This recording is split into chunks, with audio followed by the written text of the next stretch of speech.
Sometimes my viewers will suggest topics for future videos, and I'll be like, oh, yeah, I'll give it some thought, maybe. But then sometimes they make a suggestion, and I'm like, fucking yes! I gotta make a video about this. And by the way, if you haven't already, check out the Big Les Show channel on YouTube. I can't get enough of this show. It's so hilarious. My entire family and I were all swearing in Australian now, or trying to. I just love the way Aussies talk. I love your accent, guys. It's so funny. Man, I'm feeling like I want to move to Australia. Anyhow, I have this viewer who goes by the name JJJJJJ, and she asked me if I could make a video about how dogs are the best friends of serial killers. And I was like, yeah, I gotta make a video about this because this is a myth that needs debunking like now, like yesterday. I'm so sick of this myth. You see these catchy headlines a lot, and you see these memes all over the place that say that dogs can tell if a person is bad, that dogs are good judges of character. I wanted to know, what is the science behind this? Because if it's true, then why are dogs attacking innocent babies and children every single day? Those kids must be some real cunts, eh? Like, what? And why are these dogs attacking good, innocent people in unprovoked attacks on a regular basis every single day? Why, if dogs are such good judges of character, are they so loving towards their evil owners? Adolf Hitler was a big dog person. He loved dogs, and dogs loved him. If dogs are such good judges of character, why couldn't the dogs sense how evil he was? Dennis Nilsen, London's most notorious serial killer, had a faithful, loving, loyal border collie cross that he adored, and the dog adored him. Myra Hindley, another English serial killer, was besotted with her pet collie. Ian Brady, Scottish serial killer, also a devoted dog lover, owned dogs, dogs loved him. John Wayne Gacy, American serial killer and rapist, who sexually assaulted, tortured, and murdered at least 33 teenage boys, had 2 dogs that he cherished. And they were loyal and showed him affection like all dogs show to their masters. Why couldn't they tell what a bad person he was, if they're such great judges of character?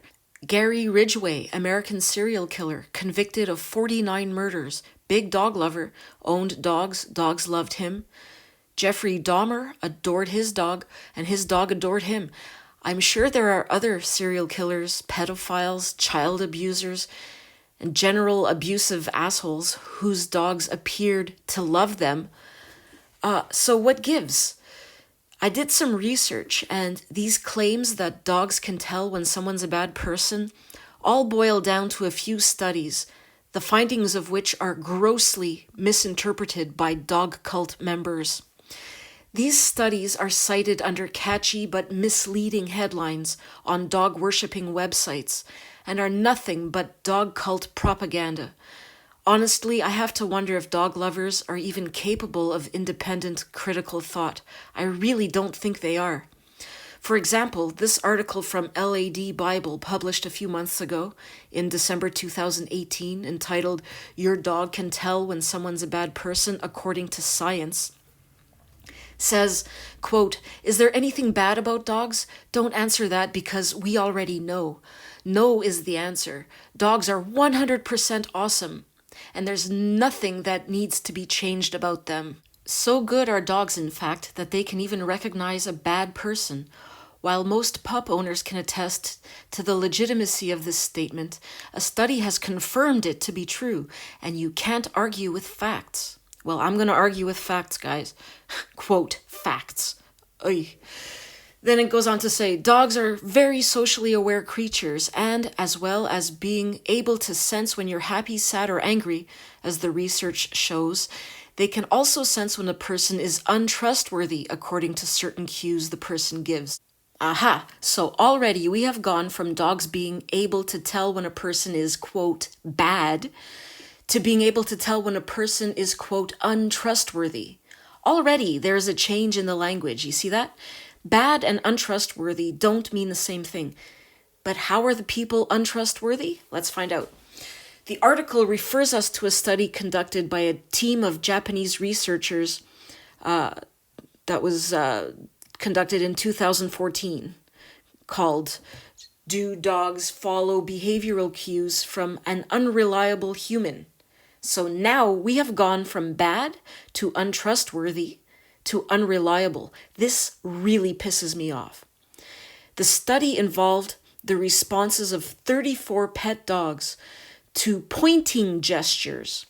It says that in the first round, dogs were pointed towards a container of food, and in the second round, they were pointed to an empty container.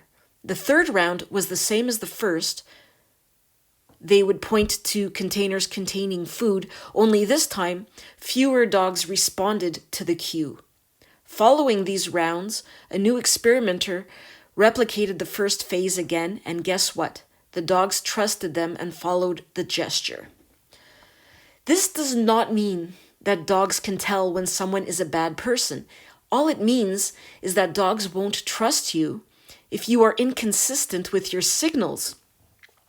All this study shows is that the dogs stopped responding to the humans when the humans were unreliable with their gestures.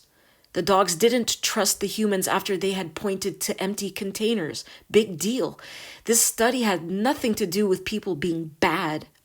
It only had to do with how unreliable people were in pointing the dogs to containers that had food in them. And notice how the containers needed to have food in them. This shows that dogs are purely food-driven and only care about food.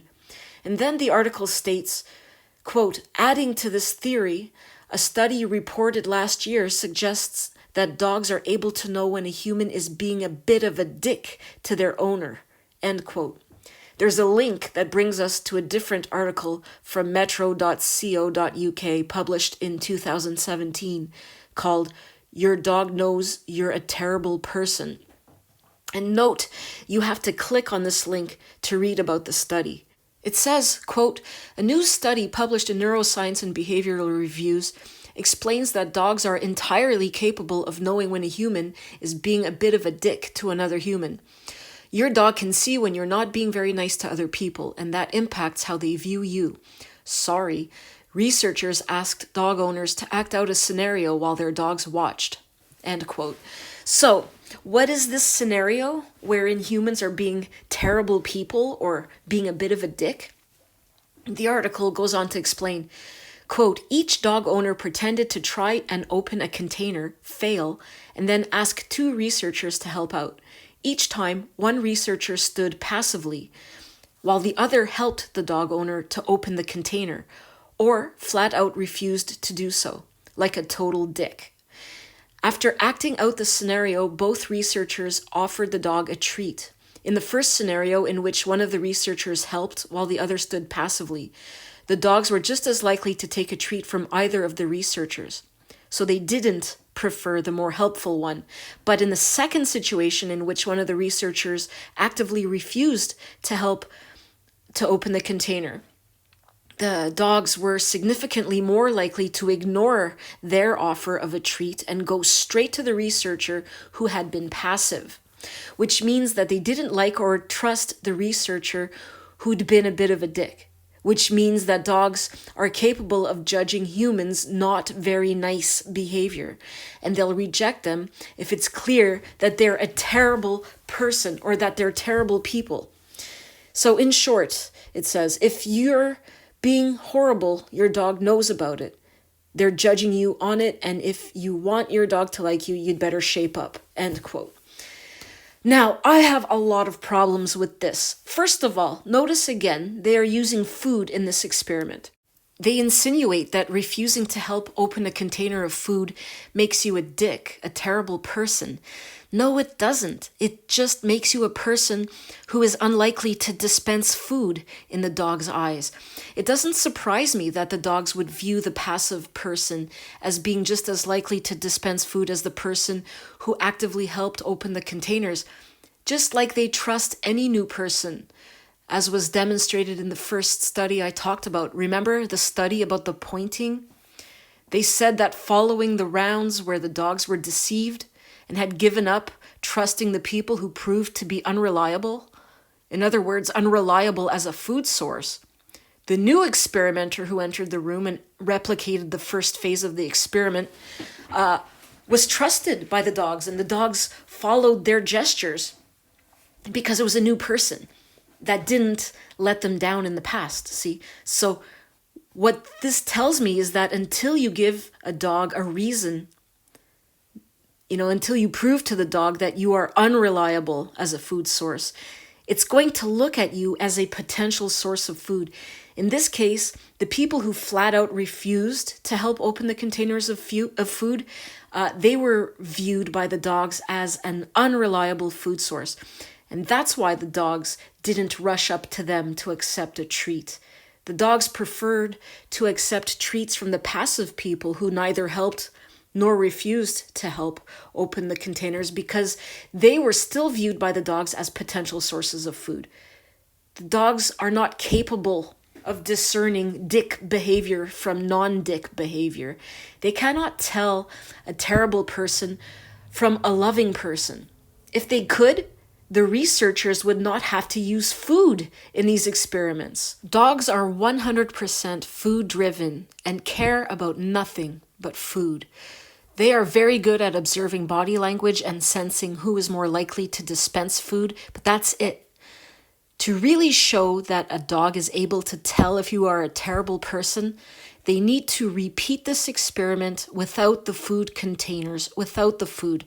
Like have a person punch another person in the face, and then have both parties sit there and offer the dogs treats. I would bet my life the dogs would accept treats from both the aggressor and the victim without showing any preference for one over the other.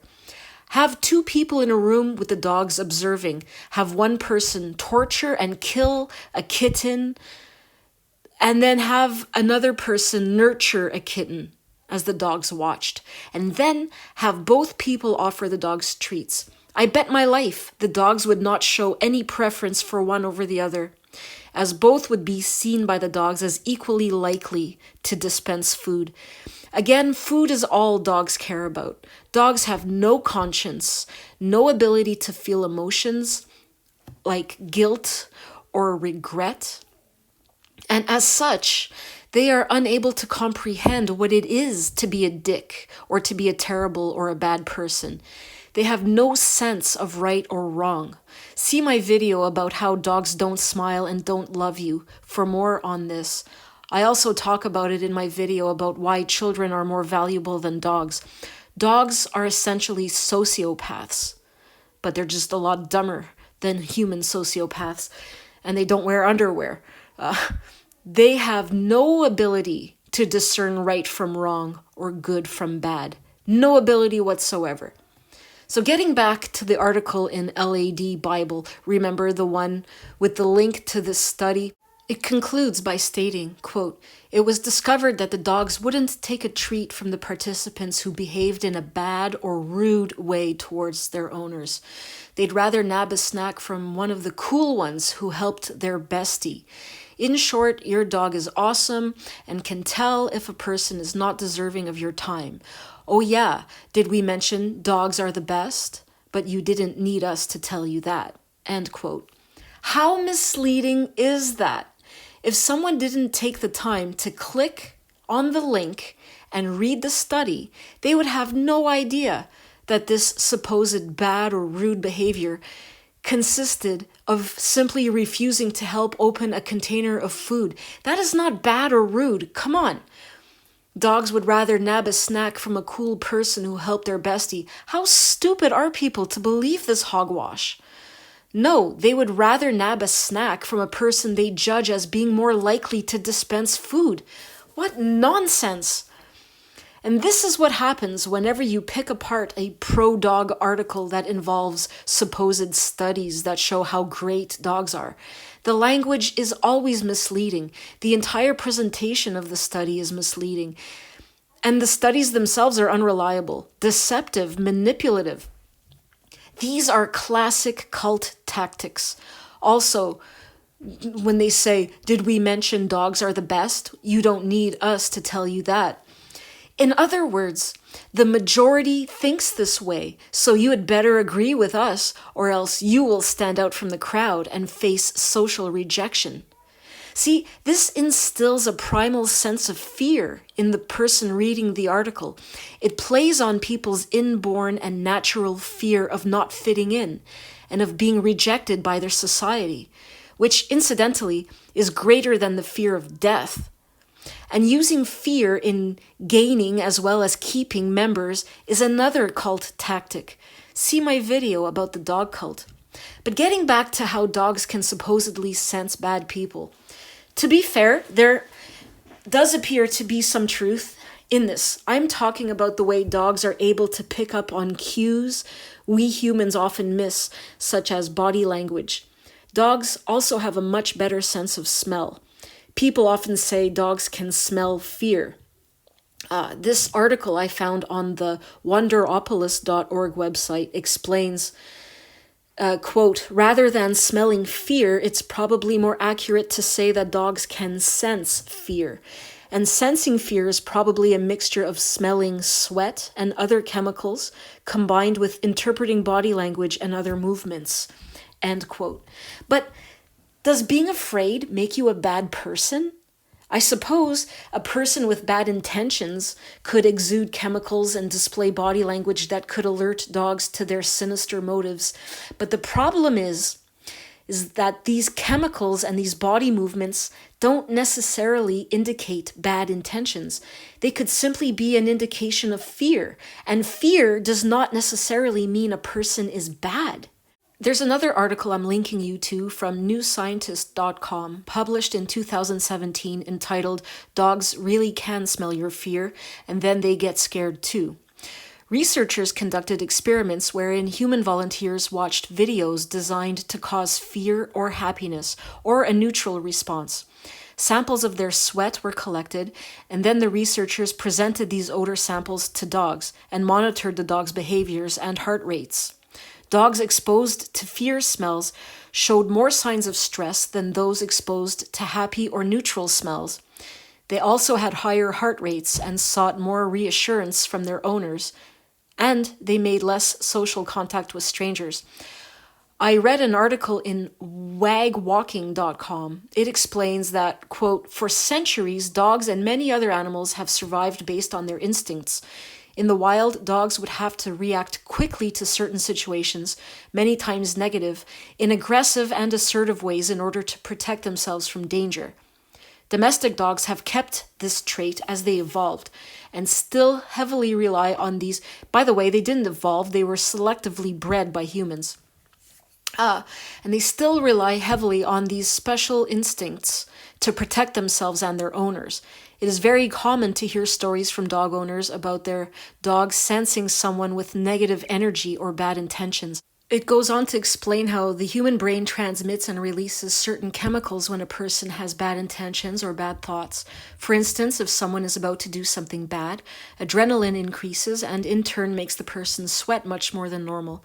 Dogs pick up on these scents and changes within a few seconds and react to them. The dog's instincts kick into gear, it says, and if they are sensing something out of the ordinary, either fear or protection/aggression will manifest. It says, quote, they are likely doing this in order to protect you, but it is important to make sure your dog is not inclined to attack the person unless absolutely necessary. Therefore, your dog may bark, growl, show their teeth, or even lunge at the person. This is a scary reaction for you, as the owner, to deal with, and can cause the people around you to become fearful as well, end quote. Well, duh, no shit. The way they write this, it's as if the people around them becoming afraid is an afterthought. Oh, it's a scary reaction for the poor owner. Oh, terrible, tragic. Oh, yeah. And the people the dog is actually barking and lunging at, oh yeah, them, sure. Yeah, it can cause them to become fearful as well, but who really cares about them? This is just another reason dogs do not belong in our communities and should be banned. Maybe a person is exuding a lot of adrenaline and stress chemicals because they just had an argument with another person. Maybe they were just in a traffic accident. Maybe they just got news that their loved one suffered a heart attack and is in the hospital and they're rushing to get to the hospital, so that's why they have a lot of adrenaline rushing through them. There could be any number of reasons why a person is exuding adrenaline. Maybe they are afraid of dogs. It always pisses me off when people say, dogs can smell fear, so don't be afraid or don't show your fear. Like, what the fuck? You can't control what you feel. This just infuriates me. And they say this like, if the dog attacks you, then it's your fault for being afraid. It makes my blood boil. It's like saying to someone who, for whatever reason, is afraid of people with tattoos, let's say. You say to them, don't show your fear when you're around tattooed people because they can sense it. As though that excuses a tattooed person from punching you in the face. Like, well, they punched you because you were afraid of them and they sensed your fear. What kind of bullshit excuse is that? This is just another reason why humans are so much better than dogs. When someone is afraid, humans, we feel empathy for people who are afraid. We are driven to comfort them, reassure them, extend our support and encouragement to them. Well, healthy people anyway. Healthy people do not pick up on people's fear and then react with aggression. Could you imagine? You're conducting an interview and the person being interviewed is anxious and they're sweating and you're picking up on this. You're picking up on their fear, so you pull out a switchblade and begin yelling at the top of your lungs, threatening to stab them. Or you're at the movies and the person next to you is frightened by the movie, so you react by punching them square in the face. Or imagine you're babysitting a child and the power goes out and the child is afraid of the dark and starts to cry.